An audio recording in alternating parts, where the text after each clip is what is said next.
Dr. Jerome is a licensed clinical psychologist who specializes in treating OCD and related anxiety disorders such as panic disorder, generalized anxiety disorder, social anxiety disorder, PTSD, and specific phobias.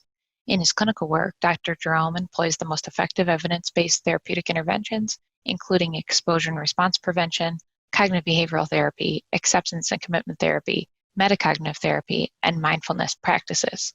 Dr. Jerome is a member of the International OCD Foundation and is a graduate of their Behavioral Therapy Training Institute. Hi there, it's Dr. Maggie Perry with Tell Me What You're Proud Of podcast. Today, our guest consultation is with Dr. Al Jerome. Dr. Jerome is a licensed psychologist who specializes in treating OCD and related disorders. His work with adolescents, adults, and children employs the latest evidence-based therapeutic interventions, including cognitive behavioral therapy, ACT, and metacognitive therapy. Dr. Jerome is a member of the International OCD Foundation and has completed their training called the Behavior Therapy and Training Institute. Prior to becoming a full-time therapist and focusing on OCD and anxiety disorders, Dr. Jerome was the director of research for a startup technology company that developed and marketed self-help behavior change programs for tobacco cessation, dietary change, and exercise adherence. Dr. Jerome, thank you so much for being here. Yeah, thanks for having me, Maggie. It's my pleasure.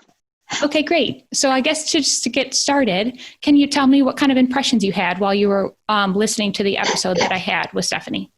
Yeah, well, I mean, first of all, I want to say that I thought Stephanie has done a great job, and I guess then you've done a great job because it's clear to me that she's learned a lot, and she's doing quite well with her OCD, and it's never perfect, but she had a lot of good thoughts, and the way she framed her OCD and the way she was, in particular, I think dealing with uncertainty and being able to work with that, I thought was very impressive. So she's done a really good job. Thank you. I feel that same way towards her. Yeah.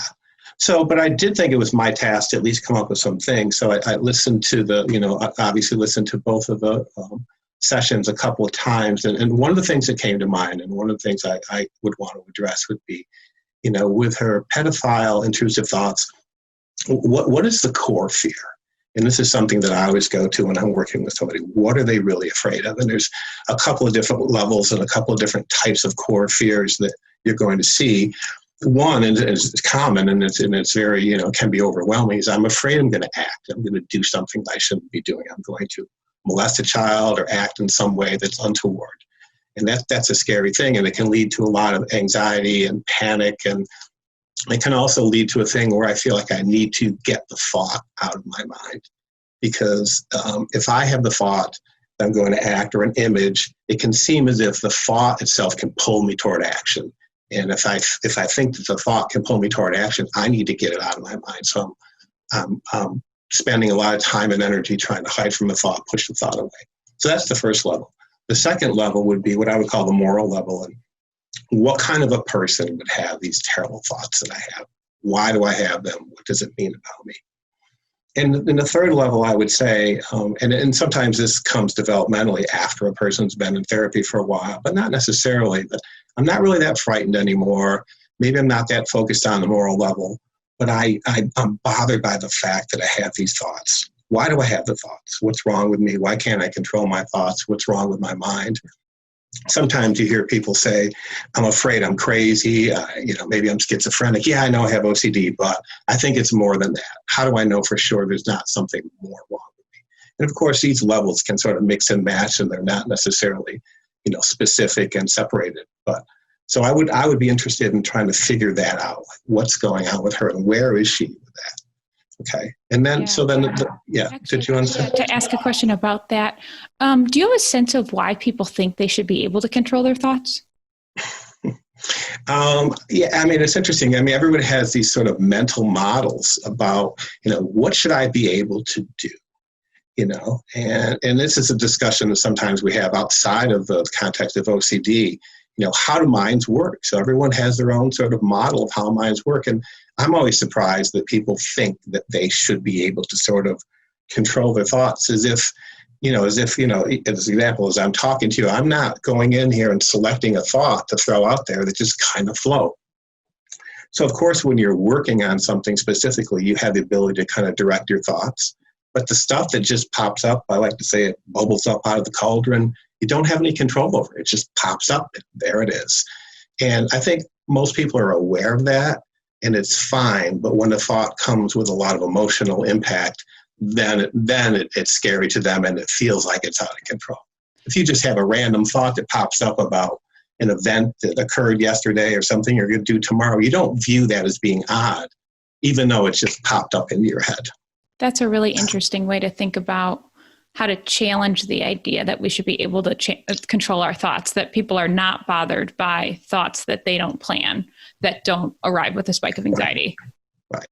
But the spike, of course, then draws your attention, and it's like, why did I have that particular thought? Yeah. And then we get into the spiral of OCD. Yeah. Okay, so I can definitely go over the core fear with Stephanie. I think that's a great next step for us. My sense is that her answer is probably what type of person has a thought like this. Like what does it mean about me that I think these things? So maybe we could come back to that, or do you have thoughts about that? I mean, quite possibly. And I think that, the place that I would go with that is the place that I always really go, which is you don't really know. And all you really know is that you're having the thought. At the surface level, you can only kind of be descriptive. I like to say, at the top level is the description of the behavior or the thought or the action. And then anything else below that is kind of down the rabbit hole. Why did I have it? What does it mean? The answer to all those questions is, I don't really know. Okay. And I heard that with Stephanie, that she's worked on some of that. So I would apply that here too, with a moral issue. Why do I have it? And sometimes there's a sort of secret self kind of concept of maybe deep down inside I'm this awful person, and it's going to come forth at some point. And the answer to that, just like all the others, is, well, maybe, but right now, here's what I'm doing. And this is where then I would, come back to the present moment of I'm a teacher, I'm living with my husband and daughter, and I'm not doing those things. And okay, come back to where we are. Yeah.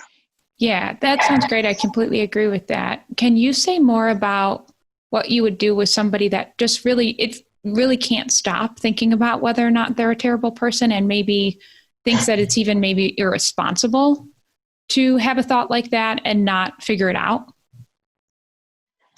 Yeah, I mean, that's a tricky one, because it gets you into, what is a person supposed to do, and what are kind of some of the moral sense about what they have. And I guess I would go to, in some ways, like, first of all, you can't figure it out. And that's one of the things that I always try to focus on with OCD, that, I would go to her experience and say, we've been working on this for a really long time and trying to figure it out. Does that work for you? And this is, and it doesn't, clearly, or she wouldn't be trying to do it. So, to me, and I sometimes, when I'm in session with people, I get my playing cards out and use them to represent thoughts, and I just kind of shuffle them round and round. And, working on something like this, am I a good person? What does it mean? Why do I have these thoughts? You can spend 5 minutes, 5 days, 5 years on that, and there's not an answer to it. And so recognizing that it's fruitless.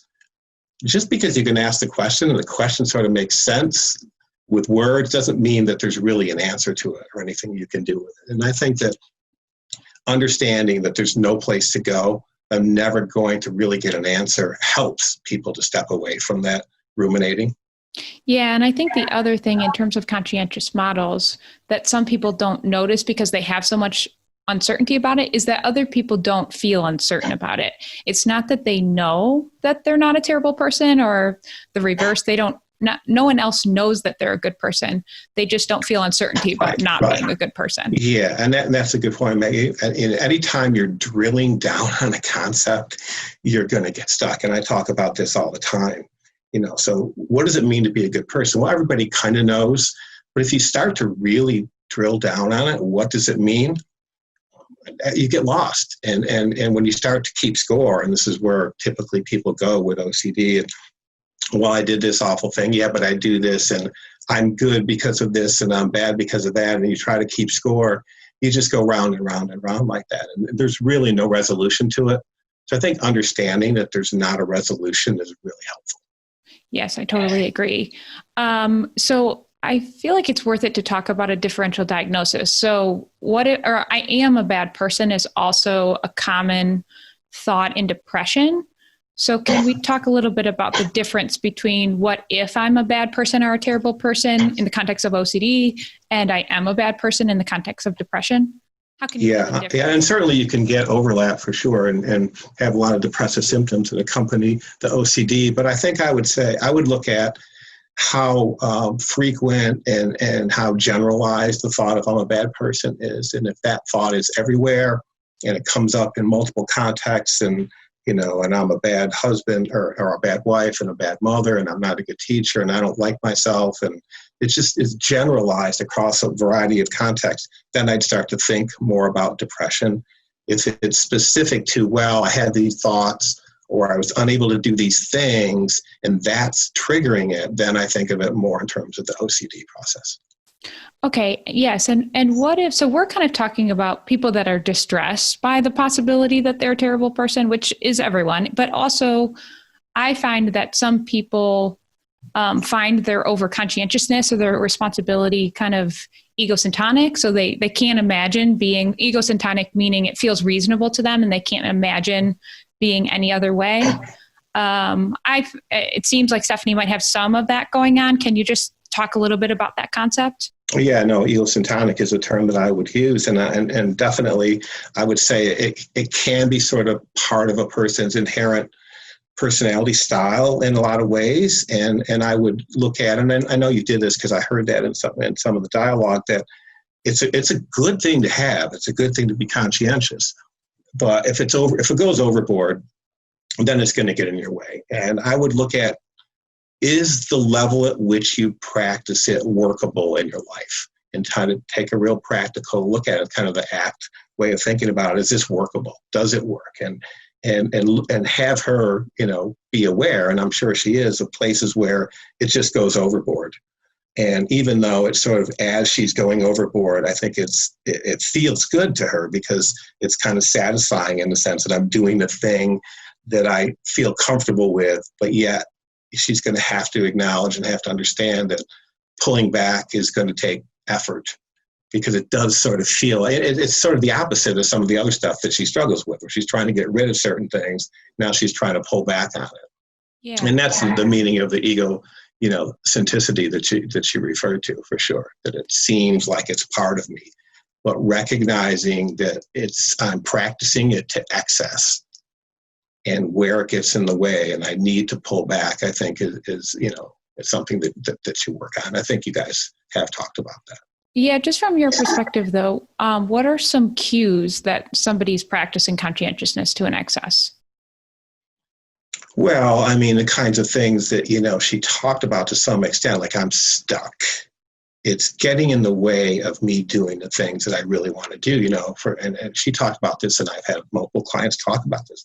I sit down to do some work and I can't get anything done because the dishes aren't done or I need to vacuum the floor. So I have to do 2 hours of prep time before I can do the thing that I was going to do. It took 15 minutes. So essentially she's stuck because her need to engage in all these actions and make everything just the way she wants it. And it's kind of a form, we talked about that too, of not just right, get in her way. So she's unproductive. It's an impediment to her, valued behavior, I think I would say, valued action. Yeah, and I think in addition to it being not just right, meaning that there's no real consequence that Stephanie or other people are afraid of. They just don't like the feeling of something not feeling just right. The other way that I framed it up is as perfectionism and as emotional perfectionism in particular. So emotional perfectionism is I'm supposed to think and feel a certain way. And so I think that's where it can tie back to her unwanted intrusive thoughts, that it's like inconsistent with who she thinks she should be. Yeah. But I do think there can be consequences in there though, Maggie, too. And I was listening to her, and if she doesn't do everything and she sits with it, and this is one of the exposures, which I think is a good one, just don't do everything, sit with some of that. You guys kind of stopped it. I think I'll feel anxious is one of the things that she said, which undoubtedly, and I didn't hear where you guys went further with it, which you may have, but okay, and if you feel anxious, then what? And I was anticipating and imagining that she would say something that along the lines of, well, I won't be present for my daughter, emotionally, maybe for my husband, but probably I think for my daughter. And if I'm not, then that's not right. A mother should be there, and a mother should always be. And I think you probably will tap into a whole bunch of responsibility stuff about what it's like to be a mother and what a mother is supposed to do. And yeah, so that's part of the fear, I think, of if I allow myself to be anxious, what's going to happen? Are there some consequences? Then they may not be dire consequences, but I think she would be uncomfortable with that. Yes, thank you. We can definitely follow up in that direction. Can you say more about exposures and planned exposures versus incidental exposures? I know we talked to some extent. I talked to some extent with Stephanie about that, but I'm just wondering your perspective on exposures. Well, let's go back and so let's double back and talk about the intrusive thoughts for a moment, because that was a place where we did talk about that. Her strategy, her full stop strategy, which I think is a really good thing to be able to do. And as I understand that, she just kind of is doing some version of, she's trying to stop herself from ruminating. So she's stopping, and then she's kind of going out and focusing on other things and sensory things, which I think is a really good thing.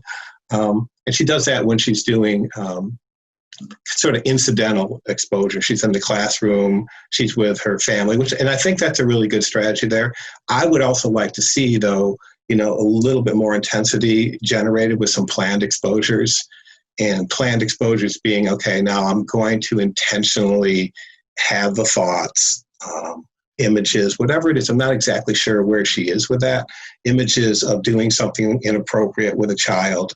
And I'm going to sort of do the sort of deepening of, I'm going to take the thought and I'm going to get the image in my mind, and I'm going to kind of imagine myself actually acting on some of this and staying with it a little bit, because I got the sense that sometimes what the full stop was an avoidance of the images and thoughts too, of the intrusive thought.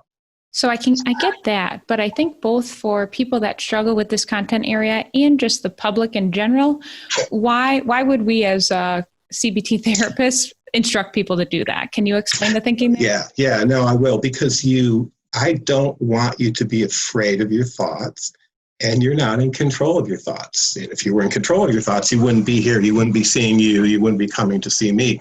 So I want the worst thought that your mind can conjure up to be something that you can manage. And so you have to go to that, to as far as your OCD will go. And I say this to people all the time, you have to be willing to go wherever your OCD will take you. It could give you the most horrific, heinous, just, immoral kind of a vision or thought. And you have to be willing to go there. You don't have to like it, but you have to be willing to look at it and, okay. And ideally, and this is a really hard place to get, but some people get there and then say, well, what else do you have? Anything better than that? And if you can get there or get close to there, then you're kind of free, because I sometimes people do a pretty good job. And look, I know this work is extremely difficult, and the more awful the thought, the more difficult the work. But if you can sort of manage this level of thought, but not that one, then you're always going to be stuck. Because what if your OCD throws this other thought at you? What if this other image pops up? Then what? Then what are you going to do? Well, then I'm going to panic. So we go to the ends of the earth and we exaggerate, It's in the same way I think about someone who has panic attacks. If they can have a really bad panic attack in a difficult situation, they can manage their way through it. In a sense, then they're free. Now, they're still going to get panic attacks, but they don't have the same level of fear. They know they can cope. So I want to teach her to cope with the most awful stuff possible. And that's why I do this sort of deepening with it. So have the image, have the thought. And the other piece of it, I don't even know if I said this already. I can't remember exactly what I've said so far. When you have the fear that you might act on the thought, I want you to be putting yourself in situations where you could potentially act on it and having the thought that you will act on it. Because I want you to, and I'm going to use this thing to say prove, but I'm prove with a small p, because you can't prove anything. But you can become more comfortable that you're unlikely to act on the thought and act on the image. If you can be in the situation repeatedly, have the thought, have the image, and then not act on it, initially that's a very terrifying thing for a lot of people, which I understand completely. But if they do that a few times and they don't act, which they don't, they start to think, okay, I'm probably not going to do that. And that's good enough. That usually can get people a long way. Yeah. And that's actually you can usually knock that out fairly quickly, even though it's intense and scary work. Great. I think I often call that experiential confidence. And okay, yeah, that's a good term. Yeah. Yeah. And that it's often that we do that kind of naturally with some of the other anxiety disorders. So with social anxiety, you get experiential practice if you put yourself in the socially anxiety provoking situation. Right. Same with panics, can be with generalized anxiety too. So I think making the leap to of course we would do we'd use that same method with OCD, even if the thoughts are really scary and they seem taboo to you. Right. And this is where we pull back and sometimes I think therapists have a tendency to pull back, and I understand that it just seems so awful. Why would we do that? But we do that because of the things that, we talked about, which is you can't control your thoughts, and you've got to be able to, when they show up, manage them. So we go to the nth degree. Yes. And the other thing I do want to say in terms of compassion is that it's just not fair. So there's nothing about having OCD that people are asking for, or, it's not their fault that they have it. And other people really don't have to do the same type of work.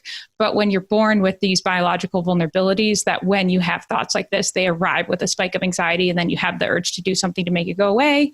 And you spend weeks or months or years resisting because you don't understand what's happening. You have to go through a process like this to get through it. Do you have any thoughts about that? I think what you said is perfect, Maggie. I agree 100%. Yeah. Okay. So with that in mind, in terms of hope and courage, can we end on what you're proud of when you see your clients making progress? Well, just to sort of riff off of what you said, I'm proud of the fact that they're able to do any of this work. It's overwhelming and scary and it's not fair. And I'm proud of the fact that they're willing to step forward and to put themselves in a situation where they're going to be frightened, and they're striving to improve their lives and to make progress. And knowing how difficult the work is, I'm just proud that any of them are able and willing to do it. And it's the best feeling in the world. I know you know this, when you see someone, who actually goes through the process and comes out the other side and gets a chunk of their life back. It's just the best feeling. I completely agree. So we can end on that. Thank you so much, Dr. Al Jerome. Maggie, thank you very much.